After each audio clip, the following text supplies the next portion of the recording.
नमस्कार दोस्तों, मैं हूं गौरव और आप देख रहे हैं मार्केट रिपोर्ट। आइए बात करते हैं गोल्ड यूएसडी की।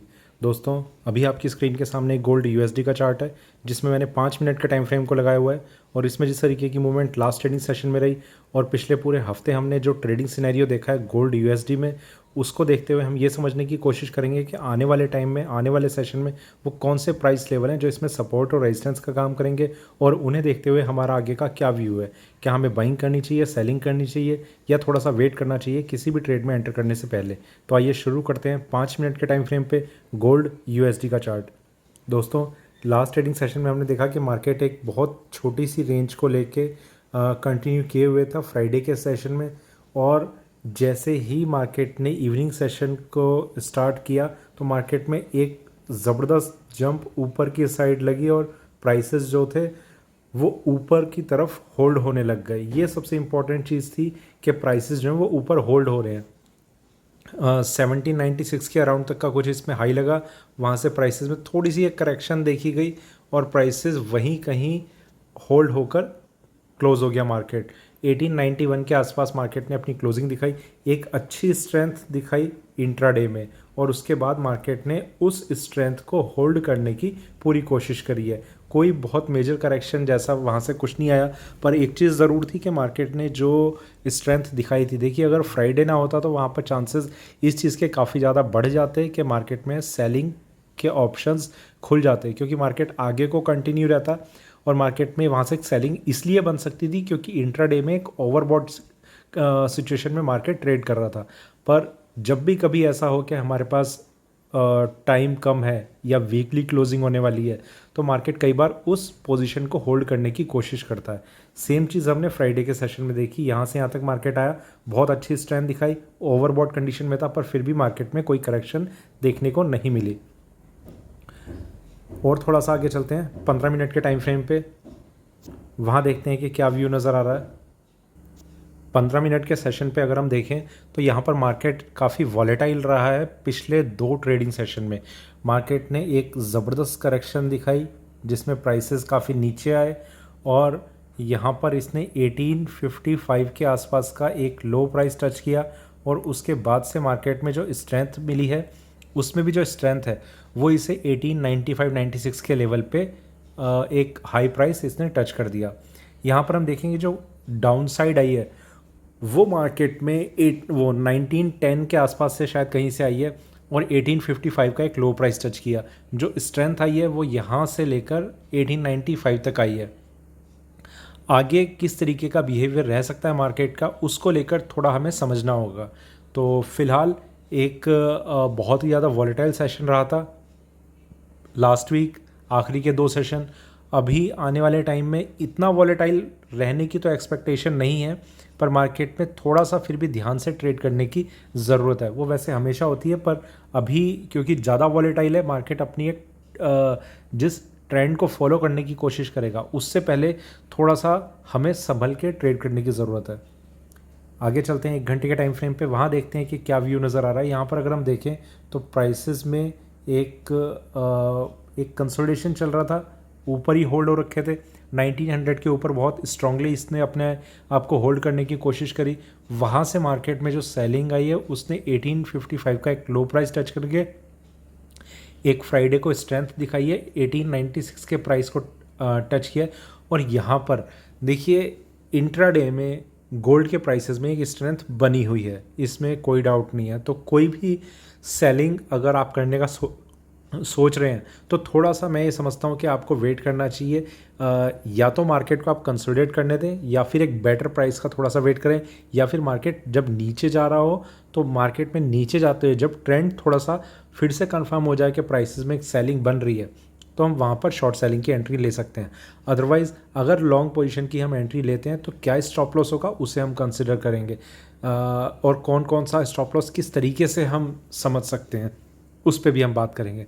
तो फिलहाल एट प्रेजेंट जिस प्राइस पर मार्केट क्लोज हुआ है यहाँ पर एकदम से शॉर्ट सेलिंग करना एक गलत डिसीज़न होगा। जो मुझे समझ में आ रहा है वो मैं आपके साथ शेयर कर रहा हूँ। और थोड़ा सा आगे चलते हैं एक बार 4 घंटे के टाइम फ्रेम पे, वहाँ देखते हैं कि किस तरीके का व्यू हमें नज़र आ रहा है।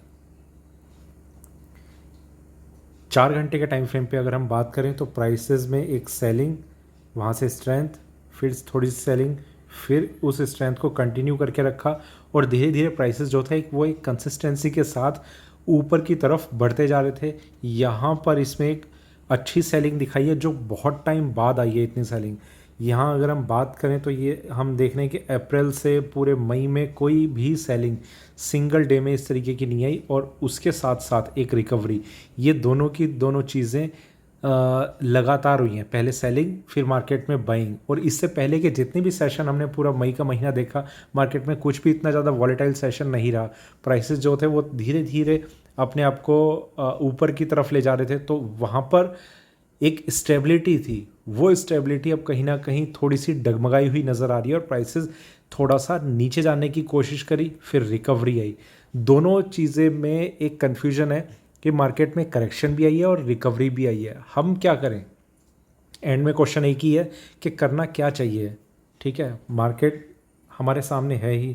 थोड़ा सा और आगे चलते हैं डेली चार्ट्स पे, वहाँ देखते हैं कि क्या व्यू नज़र आ रहा है। यहाँ पर अगर हम बात करें तो मार्केट में एक सेलिंग, प्राइस स्ट्रेंथ, फिर प्राइसेस स्टेप बाय स्टेप नीचे, और यहाँ पर ये एक बहुत मेजर सपोर्ट लिया, वहाँ से मार्केट में एक अपसाइड, और वहाँ से अभी फ़िलहाल एक करेक्शन हमें देखने को मिली है। जो करेक्शन मार्केट अभी होल्ड करेगा या नहीं करेगा, अभी देखिए, एक किसी भी मार्केट को टर्न करने के लिए, ये मैं आपको एक और एग्जांपल देता हूँ। यहाँ से लेकर यहाँ तक मार्केट ने एक डाउन ट्रेंड दिखाया, यहाँ से मार्केट ऊपर नहीं बढ़ने लग गया, मार्केट नीचे आया, ऊपर बढ़ने की कोशिश करी, नीचे आया लगभग इसी लेवल के पास से, फिर इसने एक ग्रोथ दिखाई और मार्केट ऊपर बढ़ना शुरू कर दिया। तो यहाँ पर भी मैं सिर्फ ये समझाने की कोशिश कर रहा हूँ कि मार्केट ने एक साइन दिए हैं चार्ट्स पर कि मार्केट में करेक्शन का फेज़ स्टार्ट हो रहा है। तो इस चीज़ की बहुत बड़ी कंफर्मेशन, मतलब ऐसा नहीं है कि मार्केट में यहाँ से वापस एकदम से एक रिवर्सल मैं एक्सपेक्ट कर रहा हूँ, रिवर्सल ऊपर की साइड को जाने के लिए, कि यहाँ से मार्केट में इस करेक्शन के बाद मार्केट एकदम से ऊपर जाने लगेगा। ऐसा होना कम पॉसिबल है। हम मार्केट में जितना भी ट्रेड करते हैं वो पॉसिबिलिटीज़ पे करते हैं, जहाँ की पॉसिबिलिटी ज़्यादा होगी उस पर हम ट्रेड एग्जीक्यूट करने की कोशिश करते हैं। रिकवरी आई है, रिकवरी इतनी स्ट्रांग रहे कि वो इस प्राइस के ऊपर, यहाँ एक प्राइस है उसके ऊपर मार्केट अगर होल्ड होता है तो ही ये वापस अपनी स्ट्रेंथ को गेन कर पाएगा। अदरवाइज मार्केट में जो सेलिंग के इंडिकेशन आए हैं वो अभी रुक ज़रूर सकते हैं, पर ऐसा नहीं है कि वो ख़त्म हो गए हैं। तो सेलिंग के द्वारा आने के चांसेस काफ़ी ज़्यादा पॉसिबल है जो बन जाएंगे। और आगे चलते हैं एक बार वीकली चार्ट्स पे, वहाँ देखते हैं कि क्या व्यू नज़र आ रहा है। यहाँ पर अगर हम बात करें तो एक करेक्शन, प्राइसेस में स्ट्रेंथ, प्राइसेस और ऊपर, वहाँ से एक डाउन साइड, यहाँ से प्राइसेस ऊपर, और इस हफ्ते हमने एक और साइन जो देखा है, इसे एंगल्फिंग पैटर्न कहते हैं। ये हमेशा किसी भी रन में, देखिए कैंडल स्टिक का एक पैटर्न होता है, कई बार ये एक रिवर्सल का काम करता है इस तरीके का पैटर्न। ये एक अप ट्रेंड था, ठीक है, उसके बाद ये जो लास्ट कैंडल ये हम देख रहे हैं वीकली, इसमें मार्केट ने हाई ब्रेक करा और उसके बाद इस कैंडल का लो भी ब्रेक कर दिया, और कैंडल खैर क्लोज तो लो रेड में हुई है। तो ये एक इंडिकेशन है कि मार्केट में इतनी स्ट्रेंथ है डाउन साइड के लिए कि प्राइसेस को वो एक हाई ब्रेक करने के बाद लो ब्रेक कर दिया और मार्केट क्लोज हो गया। तो ये ज़्यादातर ये देखा जाता है कि रिवर्सल का साइन होता है। ऐसे बहुत सारे पैटर्न्स हमारे सामने, कभी भी मार्केट एक ट्रेंडिंग वे में हो, नीचे गिर रहा हो तो एंगल्फिंग पैटर्न अगर डाउन साइड में बन जाए तो मार्केट वहाँ से रिवर्सल ले लेता है। एक अप ट्रेंड में और वहाँ पर एक एंगल्फिंग पैटर्न बन जाए तो मार्केट वहाँ से रिवर्सल ले लेता है। तो ये एक छोटा सा साइन है जिसे हमें कंसिडर करना चाहिए। अगर ऐसा ना आया होता तो फिर ये एक्सपेक्टेशन थी कि मार्केट वापस एक नए पे नया हाई क्रिएट करता रहेगा। देखते हैं फिलहाल कि आगे का ट्रेंड कैसा रहता है और ओपनिंग कैसी होती है और मंडे का सेशन कैसा रहता है। मंडे का सेशन हर हफ्ते काफ़ी इंपॉर्टेंट होता है क्योंकि वो वीकली जो ट्रेंड है उसका एक बेस क्रिएट कर रहा होता है। तो मंडे का दिन अगर बहुत ज़्यादा कोई स्ट्रॉन्ग कोई कॉल समझ में नहीं आ रही है तो हमें मंडे का दिन अवॉइड कर दें, वो ज़्यादा अच्छा है। वापस चलते हैं 1 घंटे के टाइम फ्रेम पे, उन लेवल्स को अब डिस्कस करते हैं जो हमारे लिए अब आने वाले सेशन में इंपॉर्टेंट हो सकते हैं। देखिए सबसे पहली चीज़ कि अगर हमारी कोई भी अगर हमारा कोई भी ट्रेड अगर लॉन्ग पोजीशन में है और हमने कैरी किया हुआ है तो एक नियरेस्ट स्टॉप लॉस लेवल है 1885।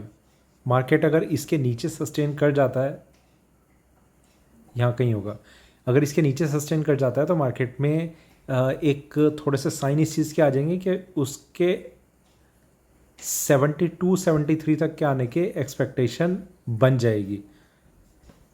तो 1885 अगर ब्रेक नहीं होता तो आप अपनी पोजीशन को कंटिन्यू कर सकते हैं अपसाइड के लिए, और अगर ये ब्रेक हो जाता तो मेरे हिसाब से थोड़ा सा रिस्क जो है वो लॉन्ग पोजीशन होल्डर के लिए वो बढ़ जाएगा।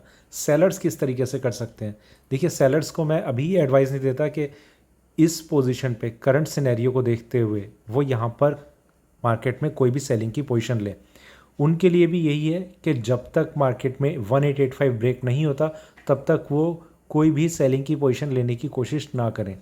ये 1885 ये तब तक का लेवल है जब तक मार्केट में हाई प्राइस यही बना रहता है। वीकली ओपनिंग होगी, मार्केट अगर ब्रेक कर देगा इसे और ऊपर चला जाएगा तो इस प्राइस का कोई मतलब नहीं रह जाएगा, फिर ये प्राइस कुछ और होगा। हो सकता है इस लोएस्ट प्राइस पर बन जाए या फिर यहाँ कहीं आ जाए, तो वो तब का तब देखा जाएगा। पर फिलहाल जब तक 1885 ब्रेक नहीं होता तब तक मार्केट में कोई भी फ्रेश सेलिंग पोजीशन ना लें, एटलीस्ट फॉर मंडे। नेक्स्ट जो सपोर्ट लेवल है वो है 1770। प्राइसेस अगर वापस इसके नीचे अगर आ जाते हैं तो मार्केट में इस लो प्राइस के ब्रेक होने के चांसेस बहुत ज़्यादा बढ़ जाएंगे। ये लगभग इतने बढ़ जाएंगे कि शायद 1770 के ब्रेक करते ही मार्केट सेम डे इस लो प्राइस को ब्रेक कर देगा। और इसका जो इसके बाद एक नेक्स्ट मेजर सपोर्ट बेस है, सपोर्ट लेवल है, वो है 18 है, 1846। तो 55 का ये लो था, 46 पे इसका एक सपोर्ट प्राइस है। हो सकता है कि 4849 के आसपास मार्केट एक सपोर्ट लेने की कोशिश करे। इस प्राइस को ब्रेक करते ही मार्केट 50 के आसपास मेरे ख्याल से अगर आता है तो सपोर्ट लेने की कोशिश कर सकता है।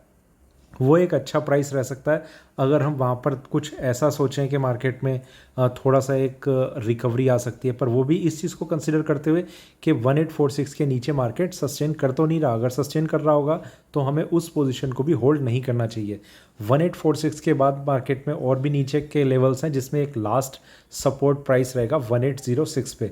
तो उससे पहले हम ये एक्सपेक्ट ज़रूर कर सकते हैं कि मार्केट में कहीं पर भी कोई बाइंग के चांसेस की कोई एक्सपेक्टेशन रह सकती है। अगर 1806 भी ब्रेक हो जाता है तो एक व्यू कुछ इस तरीके का बन जाएगा कि जो गोल्ड ने एक सबसे लोएस्ट प्राइस जो टच किया हुआ है अभी रिसेंट का 1680 के आसपास का या उसी के आसपास का जो भी प्राइस एक टच किया था वो ब्रेक हो जाएगा। तो 180506 के नीचे अगर मार्केट आता है और डेली क्लोजिंग कर देता है तो मार्केट में 1680 के भी ब्रेक होने के चांसेस काफ़ी बढ़ जाएंगे।